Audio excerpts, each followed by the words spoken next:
Well, happy Saturday to you. Welcome in Sports Wrap right here on WJR. Chris Renwick in. Good to have you with us. We had a lot to do tonight. Unfortunately, today we lose out on one of the more exciting, things to happen in the state during this football or during the sports season. Michigan State on the hardwood canceled. Stinks. But unfortunately, this is just something that everybody's dealing with. And no, this isn't Michigan ducking the Spartans. This is nothing like that. COVID is just, it's going to be an issue going forward. Like, there's no other way around this. And we can talk about what that means in terms of what we can expect going forward. I'll tell you about what the Big Ten's policy is. Because their policy is, it's common sense. But I'm wondering what this is going to mean going forward then. Like, let's look forward to head to the Big Ten tournament, or let's look forward to March Madness, right? Like, these things are going to be impacted, right? You look at college football in the bowl season. This is an issue. There were teams that weren't able to play, that had to back out. Clay, good evening to you. I understand that this has gone political. I get it. But there are people being impacted enough. More people are testing positive, which means more is being impacted here. So look, I understand what you're saying, and look, from a sporting perspective, it's causing issues. It's causing cancellations. It's causing bowl games to be canceled. Rutgers gets called up to play in a bowl game. This is something that is an issue, and it's going to continue to be an issue because these numbers are through the roof, not only in Michigan, but elsewhere across the country. And you're looking at a situation now where we've got one of our rivalry games canceled, involving the Wolverines again. Remember, Wolverines on the football field weren't able to play Ohio State last year because of COVID. And we got to say, they're ducking them. Well, look, Michigan basketball, nope, not having a good year. Michigan State, better than expected. But at the same time, there has to be a better way around this. And we just haven't figured that out yet. Or this is just something that I think that we need to be prepared for in terms of being a realistic possibility going forward, until they just say, look, we're not testing anybody. If you're sick, you're out, like you would be, 2 years ago. If you got sick, you wouldn't be playing in the game. Like, until we go back to that, this is going to be the norm. So it stinks. It's not fun. It's a bummer. I was really looking forward to this basketball game today. It just didn't work out. Didn't pan out. It's unfortunate. Also, we'll talk about Jim Harbaugh. We'll talk about if these rumors of Jim Harbaugh seriously considering the NFL are legit. I'll tell you what I've been hearing coming up as well. Also, look, week 18 in the NFL next starts. Well, really, it started tonight. We got a game in progress. We'll talk about the Lions, the Packers, game 17. Game 17 feels weird to say. So we'll talk about that and maybe what we can expect from the NFL. We'll talk to Blake, who's in today, for Jason. We got a lot to do tonight. Lot to do. So stay with us. Nice to have you with us. Chris Renwick, Sports Wrap, right here on WJR. We'll be getting this thing going here in just a moment. Hope everyone's having a nice night. It got a little warmer, thank goodness. I'll take that over this weather we've been having. It's been frigid. Clay, COVID's real. I understand that. The most recent variant is a bit less. I agree. I understand. But in this sense, it's not necessarily the politics or even the severity of the virus. At this point, it's if you're positive, you're out. Like, you can't play. It stinks. Yeah. Single digits last night, or with that wind chill, it was you were under zero. It's not Not fun. But hey, you know what's funny is it feels like we haven't had that like cold of weather, and it's like already January 8th. Like if there's any silver lining, it's like, all right, feels like we're moving along here pretty good throughout this winter cycle. So winters in Michigan are brutal. I think we've adapted pretty well, though. That's the good news. We adapted pretty well. Yeah, -2. What is that? Once you start getting into that, I was talking with some family the other night about on how frigid it gets here sometimes. All right, this is the wrap on 760 WJR. To a car phone we go. Dave, thanks for hanging on. You're on 760. Gentlemen, and Steve and Dan, you got the chemistry. It's cooking. Presented by FanDuel. Download the FanDuel Sports app today. FanDuel, more ways to win. Are you calling us from your office? I'm doing SportsCenter tonight with Are you really? Dan Patrick. Yes. I'm very impressed. By the way, give Dan our best. He's a good man. And, I will. Hey, Dan, Chuck Swirsky says hi. This is the best SportsWrap has ever been, in my opinion. Now, here's your host, Chris Renwick. COVID, you did it again. You did it again. I was looking forward to this Michigan State game today at Chrysler. Michigan's been terrible this year. But Michigan State has looked pretty good, and they've battled through some adversity. Turnovers continue. Look, for as good of a coach as Tom Izzo is, and he is a maestro. Every single year, it's this turnover thing that they can't get past. It's crazy. But they're winning games.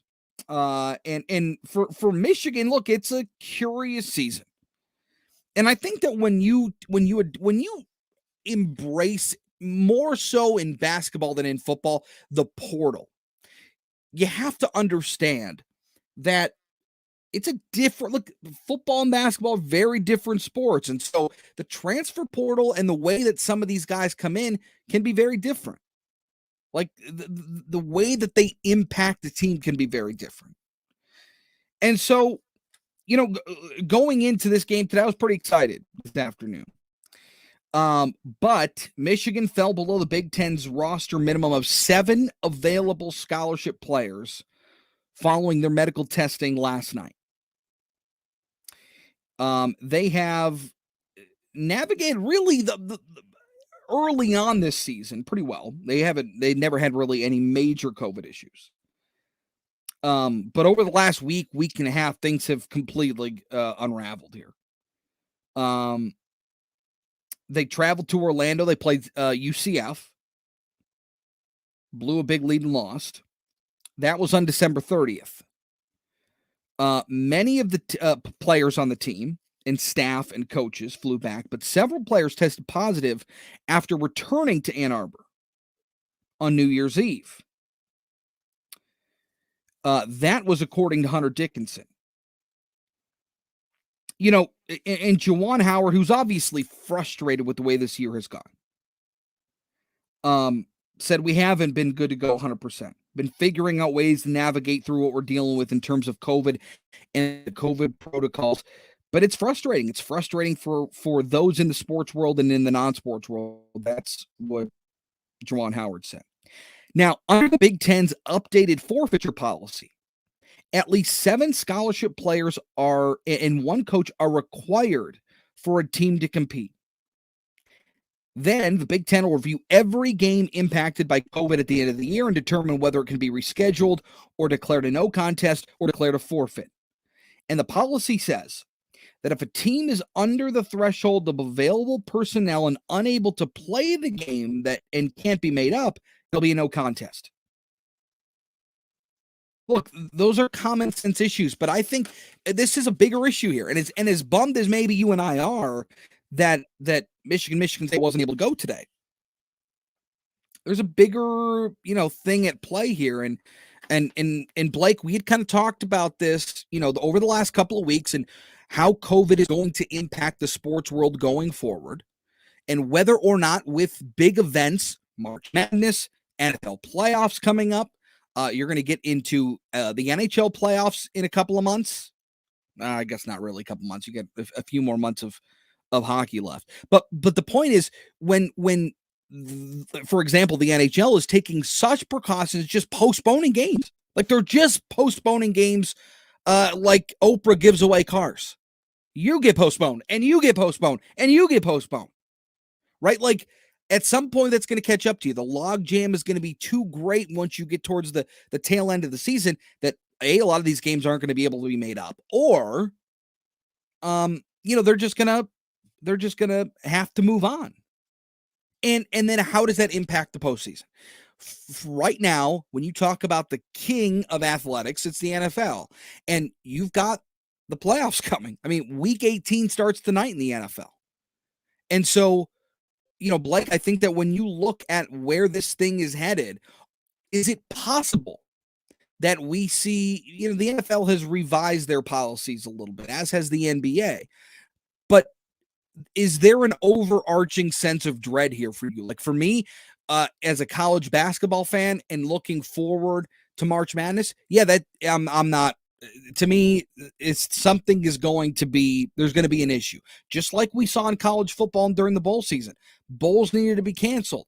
Teams were taken off bowls and other teams were brought in, right? Like it was a musical chairs of teams to fit into these bowl games because the numbers were so high. The numbers of players testing positives were so high. To me, there is an overarching sense of dread that something that I love or something that we as sports fans love is going to be disrupted because of COVID again. I agree 100%. I don't know why this mic sounds so funky. But I think that with March Madness, they're going to do whatever they can to make it happen because March Madness makes the NCAA. I don't know what's going on with your mic. We'll have to fix that. I think what I was smelling what you were stepping in. I think you were trying to say that March Madness makes the regular season, it makes it go, right? Like it is a totally different monster, especially when you're talking about a conference in the Big Ten, especially when you're dealing, at least from our perspective, where you've got a team that could be a contender in Michigan State, right? Like we've got teams that could be impacted here, and with the meaningfulness of March Madness, it makes the regular season so much more important. And money-wise, I mean, how much money does March Madness bring in for the NCAA? Because these bowls big money in the playoff, those aren't owned by the NCAA like March Madness is. So Correct. I mean, it's multi-millions, I know that, but I mean it's an insane cash cow for the NCAA. Well, here, I don't know the number, but I would imagine. Let's see. How much? Okay, let's see here. Hold on. Let me do a little research here. Great research staff we have here. Yeah, this is great. We got the whole crack research crew on this tonight. This is wonderful. $1 billion according to CNBC. Yeah. $1 billion is on the line for March Madness this year. Like that's insane amount of money. Yes. So, I would think that even from an NCAA perspective, this is something that they're keeping an eye on. This is a problem. This is a problem. And look, I'm not trying to be, the doomsday guy. I don't know how else to feel at this point, right? Like this is how I feel. It's hard for me to paint a rosy picture for you because I don't feel like there is one. Because I'm looking at, Michigan not being able to field a roster right now. And look, they're not the only ones. It's happening all across the country in college basketball. It happened in college football towards the tail end. It's happening. And so whether or not they're able to get it, I mean, look, is it possible that college basketball just says, look, we need to put a 2-week pause on this thing? Everybody needs to get back into, on campus, a sense of, kind of you're as close to a bubble as you can be. I don't know, but I can tell you, dollars to donuts that the NCAA doesn't want to lose March Madness again. They can't afford to lose that again. They just can't. Can I give you a positive though? I mean, you could try. At least it's happening now. Like at least we're dealing with this now where we're in the middle of regular season with pro sports. We're in the middle of regular season with college basketball. I'd rather be dealing with it now than in 3 months when things are really ramping up and the games are meaning more. So hopefully we can get things figured out now.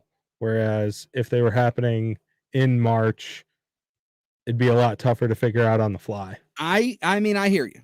It's a valid argument, but look, if there's one thing that we've learned about this virus is you don't know nothing about it. You don't know nothing about it. And so it just feels like just when we think we turn the corner, turn the corner. We're right. We're just doing, we're just doing a 360 and then we're back here, in the middle of all of this again. It's a bummer, but we'll see how it goes. All right, we'll take a quick break, come back on the other side. I want to talk about these transfers, either going into the transfer portal or perhaps declaring for the NFL draft. I want to talk about these players on Michigan and Michigan State because these are pretty contrasting situations. Michigan, we knew that they were going to lose a lot of players, specifically on defense. For Michigan State, we thought they were going to lose a couple of players, but that is not the case. A couple of them are hanging on board. It's a huge plus for Mel Tucker and the Spartans. We'll talk about that next here on SportsWrap on WJR.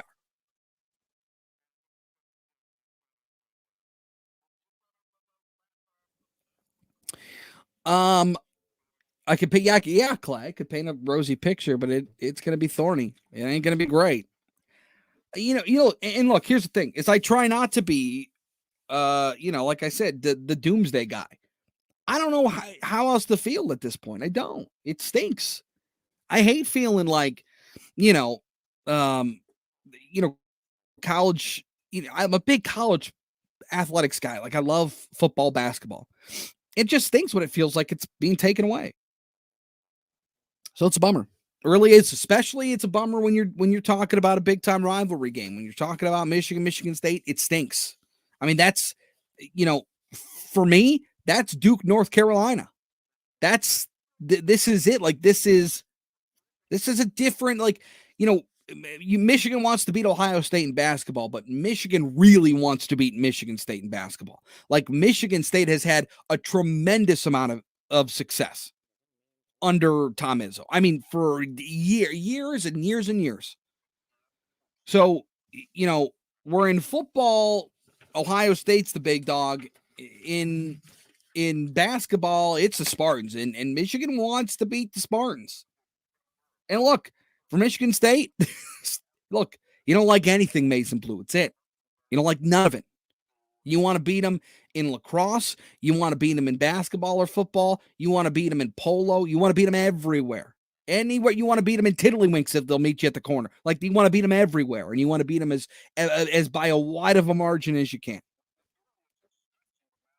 So yeah, it's a bummer. It really is. And again, going forward, I don't know. I just don't feel great going forward. I don't feel like there's a good handle on this. And I feel like as long as they continue to allow these teams to just, test, and if you test positive, you got to sit out. This is not going to be good going forward. Hey, I'll tell you what, my wife is a MSU grad. I spent a lot of time in East Lansing. Love it there. It's awesome. Love it. East Lansing is a great place. Campus is awesome. It's wonderful. It's a great time up in EL. Love it. And I'll tell you, tailgating wise, it's a good time. It's a good time. Yeah. Yeah. It's when in this state, it's like you're so cross-pollinated. You know somebody went to Michigan State, you got family that went to MSU, or you got family that, went to Michigan. It just is. It's the way it is. 30. Here. All right, I got to get my stuff in order here.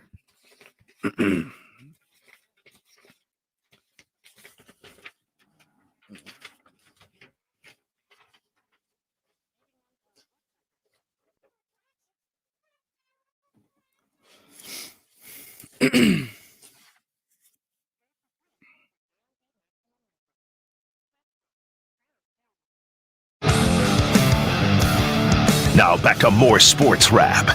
Presented by FanDuel. Download the FanDuel Sports app today. FanDuel, more ways to win. Here's Chris Renwick.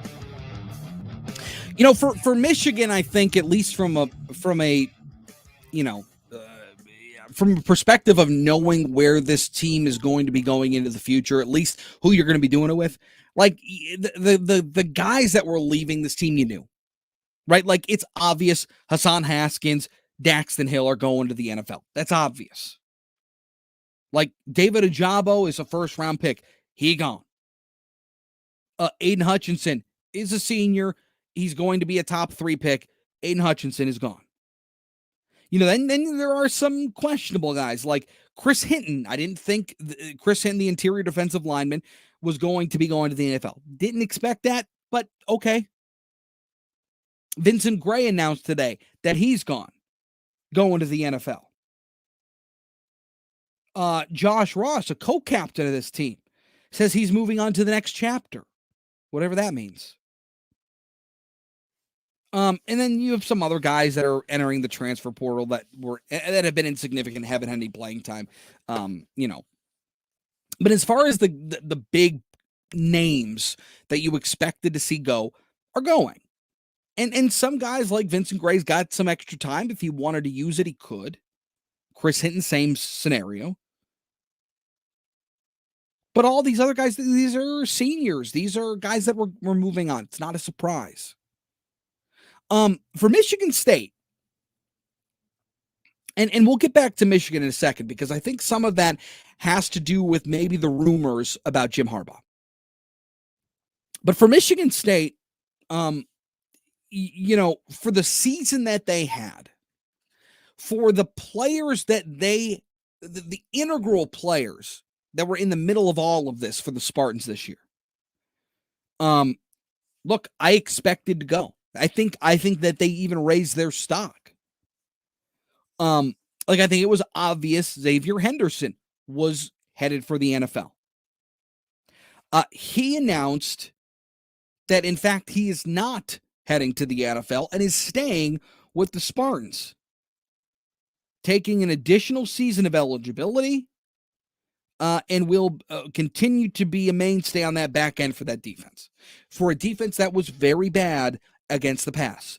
Not even very bad. They were the worst in college football. Division I college football. They were the worst at defending the pass. But Xavier Henderson is a legit player. Like, he's a legit safety. So having Xavier back, big deal for the Spartans. Big deal. Then you got, you know, the receivers who I think everyone pegged at the end of the season they were gone. Both of them. Including Jalen Nailor and Jayden Reed. Now, in Nailor's case, got injured late in the season and wasn't able to come back until the bowl game. I thought maybe Nailor was a guy that could come back because of the injury, and I think maybe could have improved his stock. He's going to the NFL, already declared.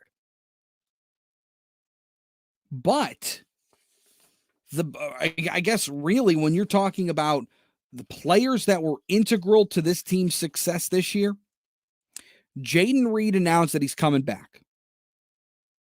Coming back. Leading receiver. Somebody who, again, I thought would be I would say day 2 receiver. You know, maybe a 4th-round pick at the low end, but I thought Jayden Reed was going to go somewhere in the middle of the draft, towards the high end. He's coming back. It's a big deal. A big deal. Having somebody like Reed back, not only from the offensive perspective, but also from the special teams perspective, is a complete shot of adrenaline to this program. And I'll tell you what, and I'm not trying to be hyperbolic. I'm going to lay something here on the table, and I just Blake, you can call me crazy. You can do whatever you want. But I feel like this is something that, in terms of importance in Jayden Reed staying in East Lansing, I think that when you start looking down the road in the next couple of years, if this trajectory is to go where it appears to be going for Michigan State, in terms of Mel Tucker being a legit coach, in terms of Mel Tucker being able to utilize the transfer portal and recruit players to fit his scheme and have success, right? Like, this team wasn't supposed to have a tremendous, like, a bowl game was the goal. So when you look at where this trajectory is heading and where you think this team and program is going, and you look at the impact of Jayden Reed this year, last year, and now into 2022, I think that Jayden Reed could be a catalyst for this team. He is the bridge from the old guard to the new. Jayden Reed is the guy that when you look back and say, like for Michigan, when Brady Hoke left and Jim Harbaugh took over, like, who was that? Jabril Peppers was the guy. That's who it was. He was the holdover who was kind of able to make that transition of talent. Jayden Reed is that guy for Michigan State. Jayden Reed is the guy who's going to be able to springboard this program going forward. If he's even 3/4 as good as he was this year, Jayden Reed is the guy that is going to propel this program forward. Crazy? Is that too hyperbole? To me, I just feel like that is how impactful Jayden Reed is. I just don't know about Peyton Thorne. Like, well, I don't know. Fair. I'm not a big Peyton Thorne guy. So, fair. But look, he's at least he's a competitor. Definitely. Loves the team. Like, right, he is a team guy. Can he do a better job taking care of the football? 100%. But he has shown the propensity to throw a nice deep ball.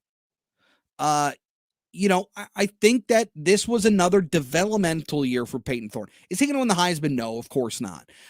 But is he a productive, is he a baller or a game manager? Because you can win with both. You know what I mean? Like, to me, Peyton Thorne is a game manager. He's not somebody who's going to, toast you for 350, but he'll pick up 220, 230 and have a couple of touchdowns and maybe an interception. Like, that's Peyton Thorne. He gives me the same feeling of a guy that we talked about yesterday, Bo Nix. Oh, yeah. Like, I feel like they're very similar players. And maybe. So. Yeah. I get it. I see the resemblance. But look, I think that in terms of what Michigan State has now, he's legit. Like, he's the guy. And again, I think that you talk about the relationship that he has with Jayden Reed, not only at Michigan State, but going back to their time in high school. It's important. And going forward, look, yep, you're not going to have Kenneth Walker. I get it. Like, you hope you're going to change some of this talent over on defense to get some better guys in. Like, I get all that. But I think from a playmaker's perspective, Jayden Reed is such a big deal. It's such a big deal. Again, not only from an offensive perspective, but from a special teams perspective too.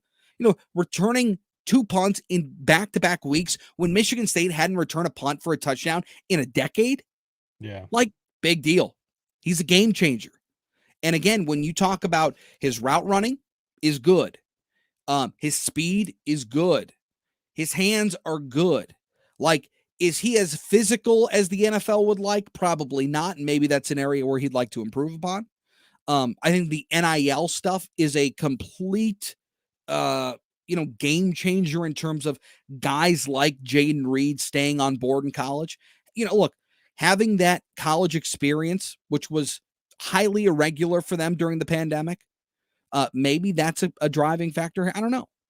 But being able to benefit off your name, image, and likeness, bringing in a little money, and still being able to enjoy college, I think that's a good deal.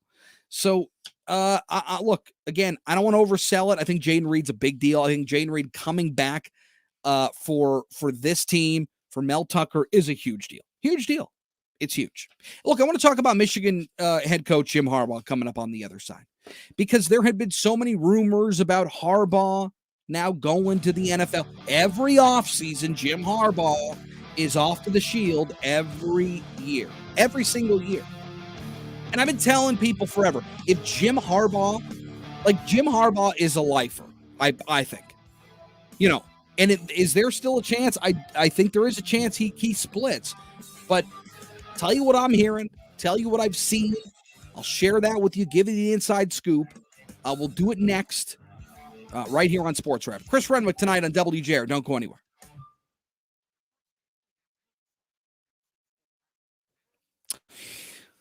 Clay, you think Jim Harbaugh transfers to Oakland? No. Look, here's the thing.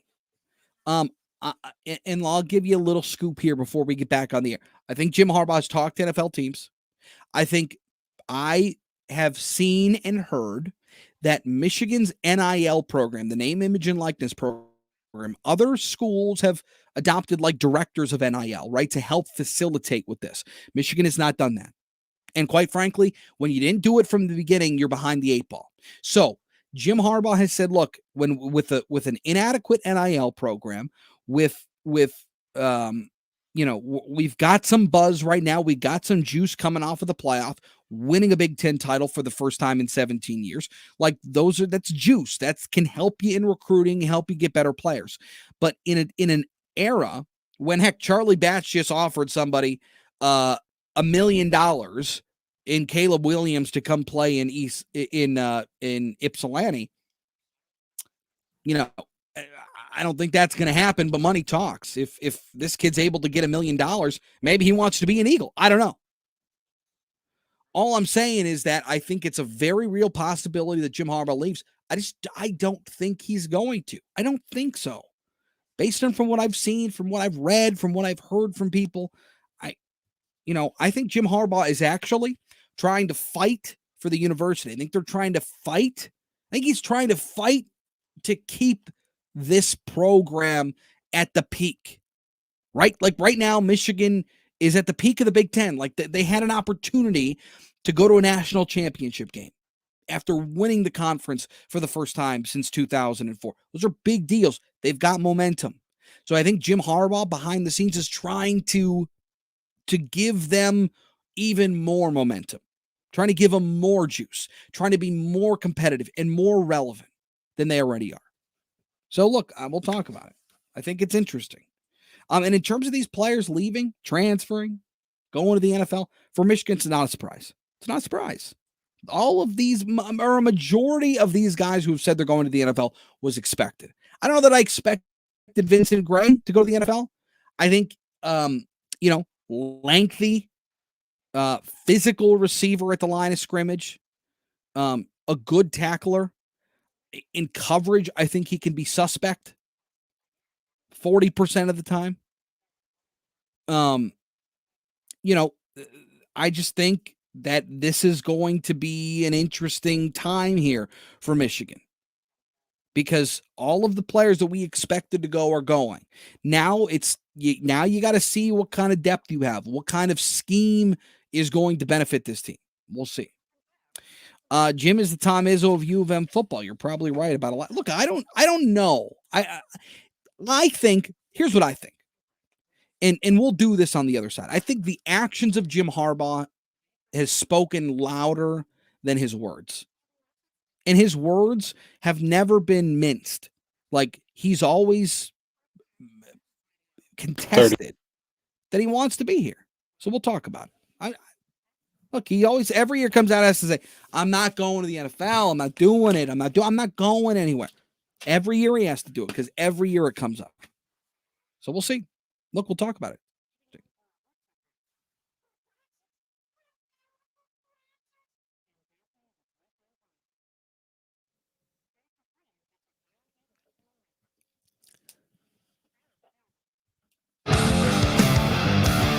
Now back to more Sports Wrap.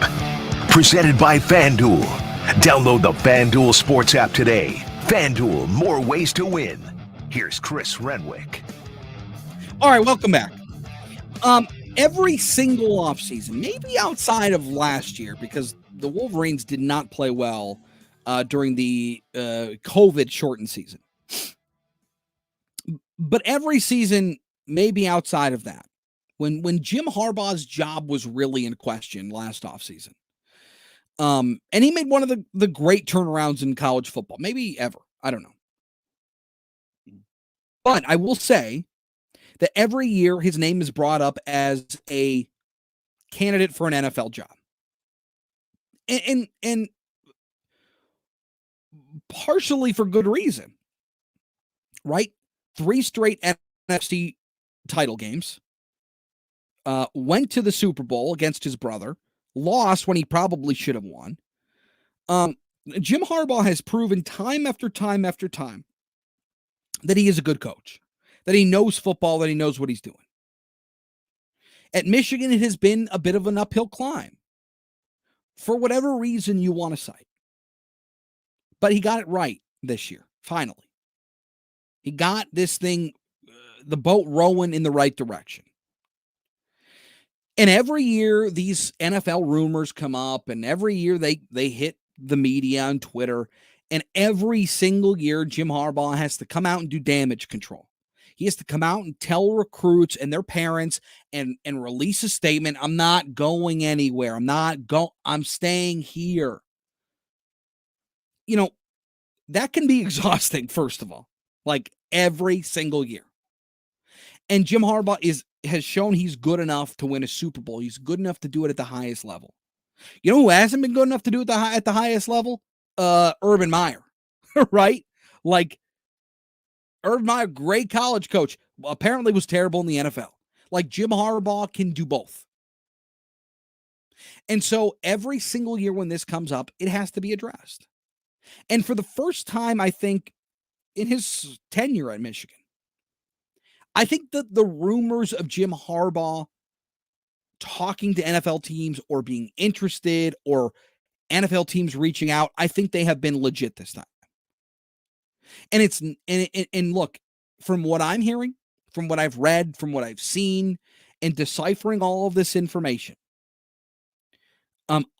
I think that Jim Harbaugh wants to be at Michigan for the rest of his career.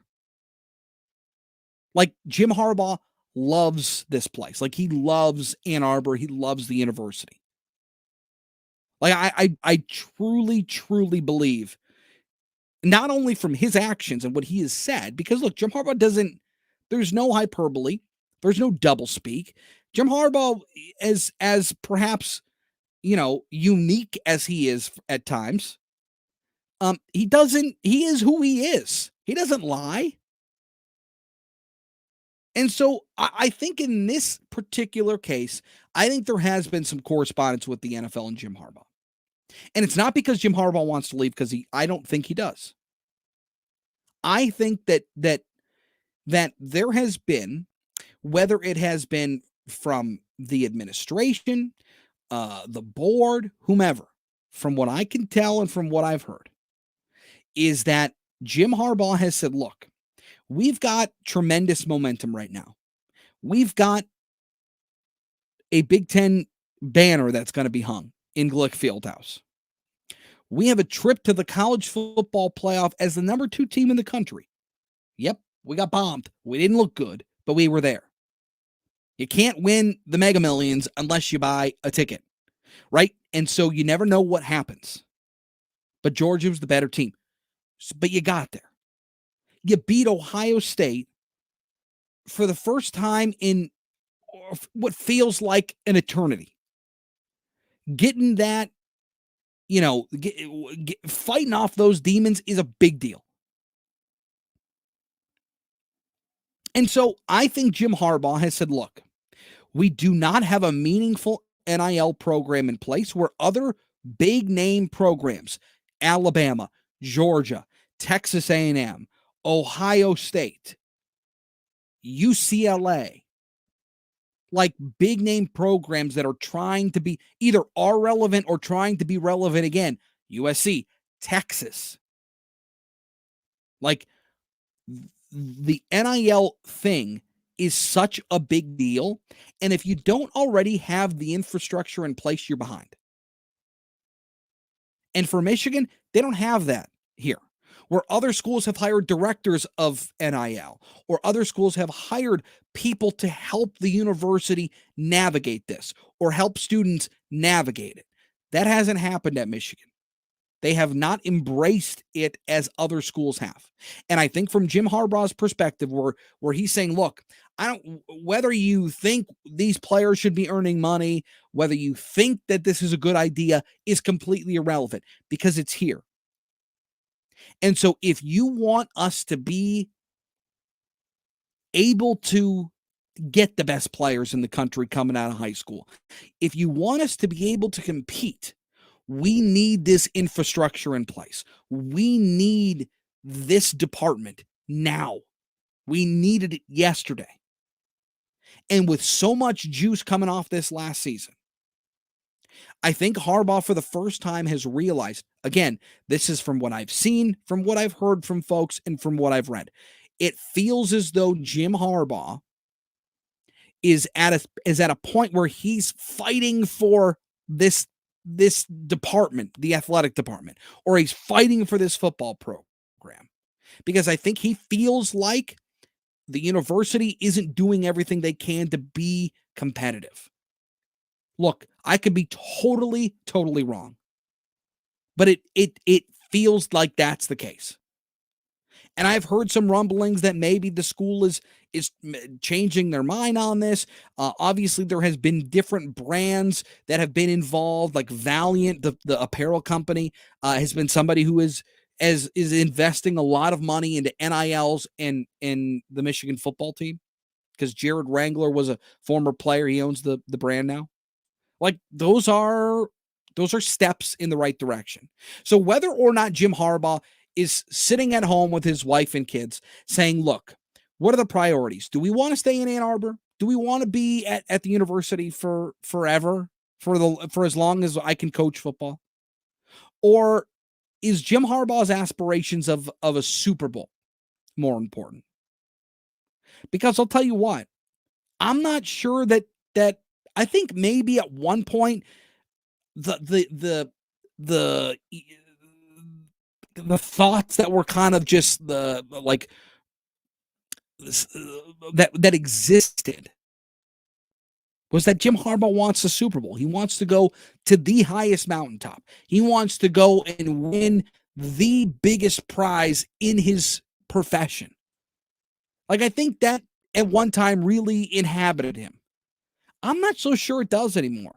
I believe he absolutely loves Ann Arbor. I believe he absolutely loves the fans. I think he loves his team. And I think he's just asking for all of the tools that can be available to him. Right? Like, yep, you can, of course, you'll have a jet to travel around to, Texas to go see a recruit, and you can come back and be home in time for dinner with your wife and kids. Like, that's not the type of infrastructure that Jim Harbaugh is looking for at this point. So I'm just kind of passing along what I've heard, what I've seen. Could be totally off base, but I believe Jim Harbaugh has talked to other NFL teams, and whether or not that was a strong arm move to really tell the school that he was serious, like, this is something that's needed, and if you're not willing to give it to me, then I'm out. Like, if that's the case, then that's what he's apparently doing. I don't know. I'm only telling you what I've heard. I believe Jim Harbaugh wants to be in Ann Arbor. He wants to be at Michigan for as long as he can. I believe that. I truly believe that. And especially after this last season, you saw a different Jim Harbaugh on the sidelines, right? Like, the first couple of years, fiery. He'd be on the sidelines throwing things. Like, he was very much, he was 100% in this mode. Over the last couple of years, it felt like, I don't know what, it just didn't feel like he had that same drive. And the team kind of struggled because of that. Whether or not it was because of that, I don't know, but it correlated. And then this last season, this was the Jim Harbaugh of year one, of year two, of 2016, where Jim Harbaugh was on fire because he knew what he had. And the guys playing the way they did and the results that they had and beating Ohio State and beating Iowa in the championship game and getting to the playoff, it was a totally different Jim Harbaugh. And it was a Jim Harbaugh that was having fun. It was a Jim Harbaugh that was loving what he was doing and loving this team and loving. It was a totally different situation. Jim Harbaugh loves this university. I believe he wants to be here for as long as he can. But I do believe that these rumors of Jim Harbaugh talking to NFL teams are true. Blake, do you have any sense of or an educated guess where you think this thing's headed? I don't think he's leaving, but I don't think he's leaving. I think the information about the NFL is legit. Yeah, I mean, why wouldn't an NFL team be interested in a coach that took a team to the Super Bowl? I agree 100%. That won their conference 3 straight years in a row. Yes. Or was battling for that crown 3 straight years in a row. Like, but that's the guy who gets the league. Yeah, 100%. But I just don't see him. Why would he leave after like what he did with his contract where he donated all the money back, all that kind of stuff? This is not about money. He wants to be there. It seems. Yeah, this does not seem like it's about money. Jim Harbaugh is fine. Like, I don't think Jim Harbaugh is going to be eating ramen because he needs to. You know what I mean? Like, yeah. Jim Harbaugh's okay. Like he's doing just fine. So I don't think this is about money. I don't think this is about money at all. And you're right, giving all of those bonuses back to workers behind the scenes in the athletic department. I think he thinks it's a special place. I think he really cherishes this place because he played here, because of Bo, because of his dad, because of the whole thing. And I think you're right. I think that's a big, maybe, hint at what Jim Harbaugh's thinking. But yeah, look, time will tell. All I'm saying is I don't think that we should be dismissing the rumors about Jim Harbaugh talking to the NFL. All right, coming up on the other side, Week 18 in the NFL, speaking of, starts tonight. We got a game in progress. We'll let you know where the Chiefs and the Broncos are just starting the fourth quarter. That game in Denver at Mile High. So we'll talk about that coming up next. Also, we'll talk about Lions Pack tomorrow. I'll give you a couple of things to watch for. We'll talk about this team going forward, what we can expect, and what it's going to take to land that first-round pick next on SportsWrap.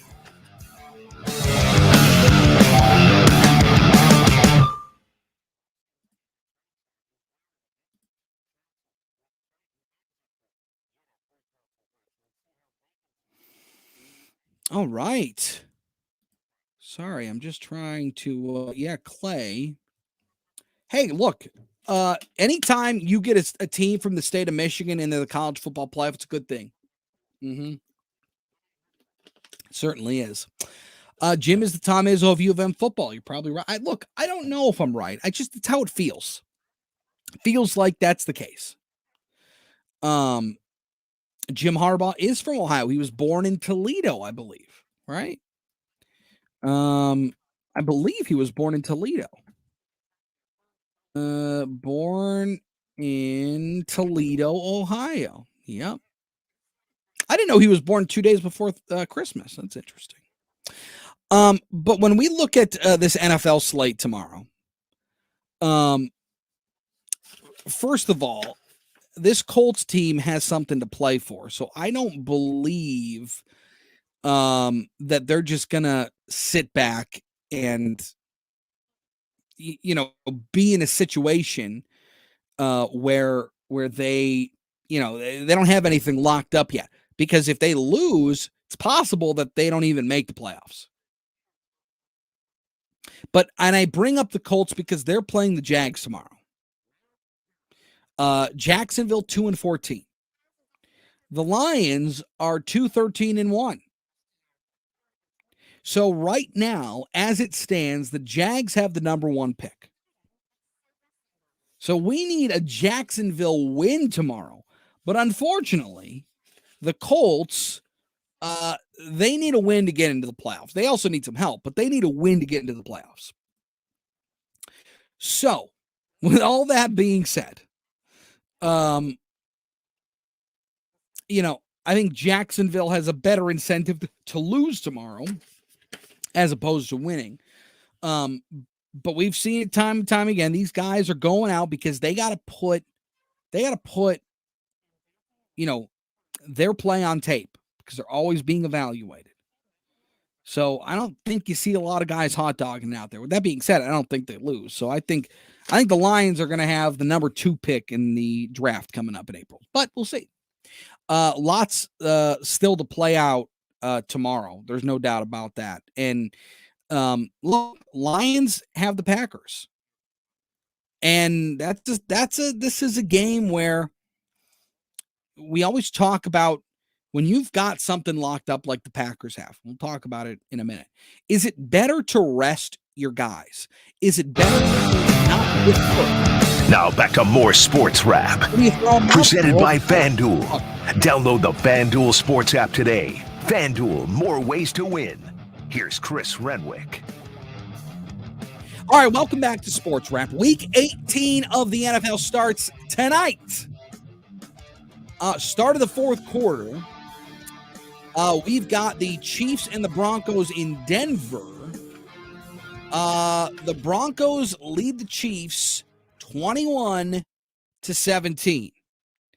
I believe Casey with the ball to start the fourth quarter. So we'll keep you updated on that. In the meantime, we got Cowboys, Eagles from Philly. That kicks tonight at 8:15. But tomorrow, 1 o'clock, Ford Field, Lions, Packers. And I think that when you look again, when we talked about this season, and I've said it to you week after week, I said it to you at the beginning of the season. I said it to you when Dan Campbell was hired as head coach. This next season was not about wins and losses. So don't get too down when the team isn't very good. I think I had this team at 5 wins at the beginning of the year, which if a couple of things went their way, they probably would be at about 5 wins. But I think you got to keep things in perspective. This was never about wins and losses this season. This was always about building a foundation, which they have done. This team does not roll over. This team does not give in. They are a tenacious team. They are a team that enjoys to be, that appears to enjoy being around each other. They are an organization where it looks like they may even understand the things that have gone wrong in the past. Look, I think that's something that is worth noting. By the way, KC kicking a field goal. Broncos lead at 21-20. So I think that when you keep all of those things in mind, the good news is a couple of things. One, they have established that foundation. But number two, they also are in a position to get better. They're also in a position now to land potentially the first pick in the overall, first pick of the draft. They got number 2 as the worst.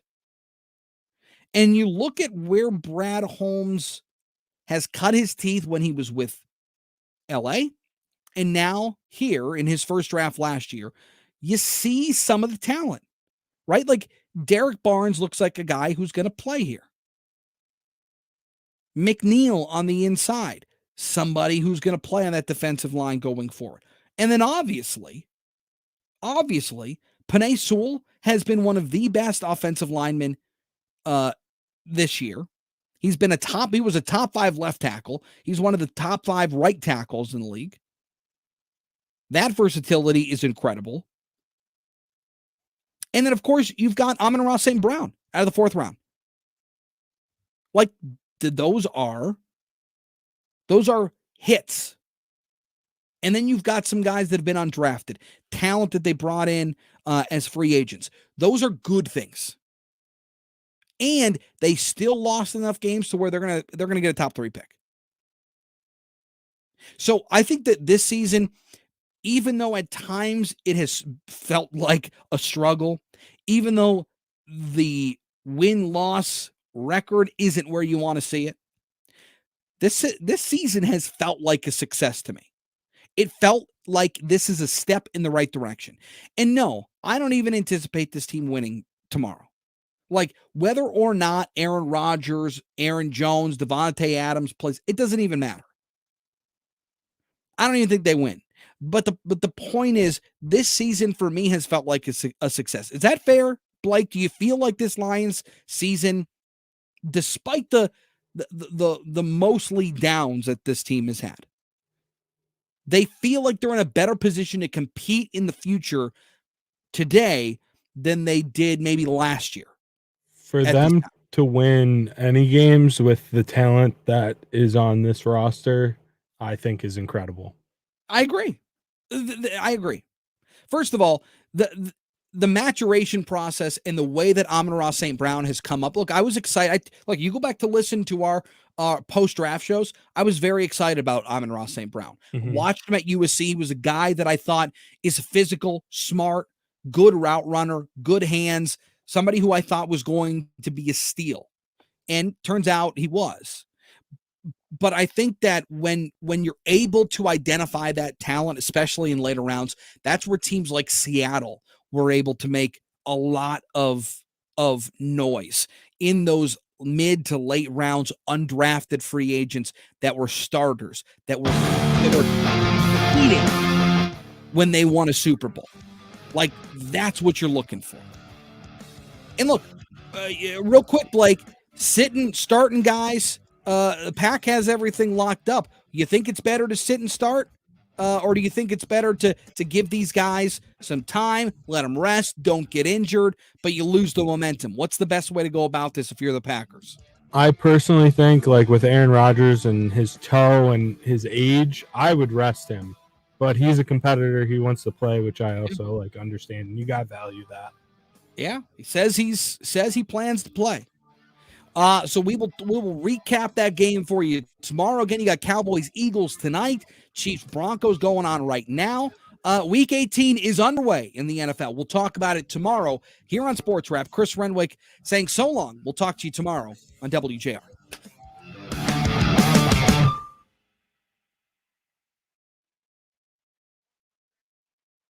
All right, everybody. Thanks for hanging out. Appreciate it. We'll talk to you guys soon. Thank you, Blake. Appreciate you. No problem. Thanks, Chris. Talk to you. All right. See you guys.